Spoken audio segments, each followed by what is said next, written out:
राधे राधे, जय भगवान जी। Hello friends, मैं पूजा शुक्ल सभी दर्शकों का आप ही के यूट्यूब चैनल इंडियाज़ कंट्री में बहुत बहुत स्वागत करती हूँ। चैनल में आगे बढ़ने से पहले आप लोगों से रिक्वेस्ट है कि प्लीज़ मेरे चैनल को सब्सक्राइब करें और बेल आइकॉन पर क्लिक करें ताकि आपको हमारे आने वाली वीडियोस की नोटिफिकेशन सबसे पहले मिले।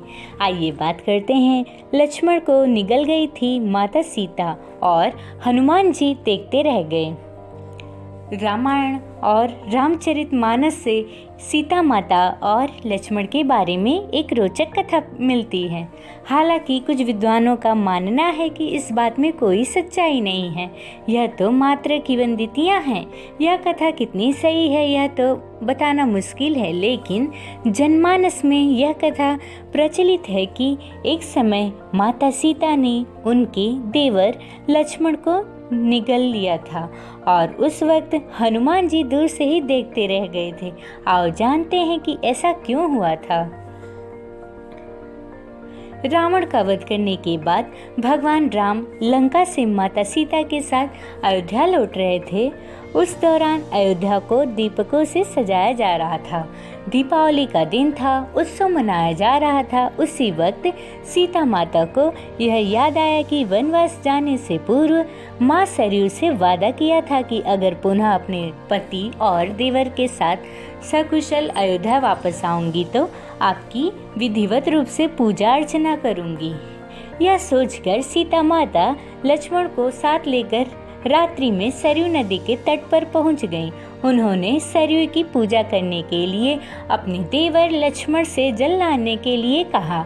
लक्ष्मण जी जल लाने के लिए घड़ा लेकर सरयू नदी में उतर गए।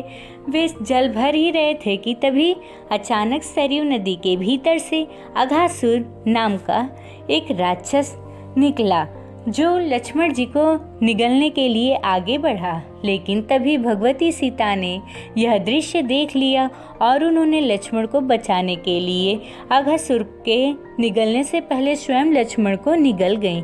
लक्ष्मण को निगलते ही सीता और लक्ष्मण का शरीर जल के समान एक तत्व में बदल गया।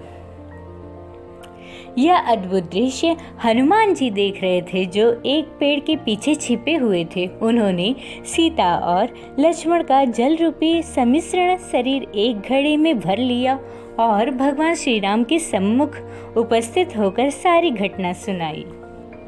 हनुमान जी की सारी बातें सुनने के बाद भगवान राम मुस्कुराते और उन्होंने हनुमान जी को बताया कि इस राक्षस को भगवान शिव का वरदान प्राप्त है, इसलिए इसका वध मैं भी नहीं कर सकता। भगवान शिव के इस वरदान के अनुसार अघासुर का वध तभी किया जा सकता है जब सीता और लक्ष्मण का शरीर एक होकर किसी तत्व में बदल जाए और हनुमान उस तत्व का उपयोग एक शस्त्र के रूप में करें। प्रभु श्री राम की यह बातें सुनकर हनुमान ने उस घड़े के जल को गायत्री मंत्र से अभिमंत्रित करके सरयू नदी में बहा दिया। सरयू नदी में उस जल के मिलते ही नदी में आग की लपेटें उठने लगी, जिसमें जलकर अघासुर राक्षस भस्म हो गया।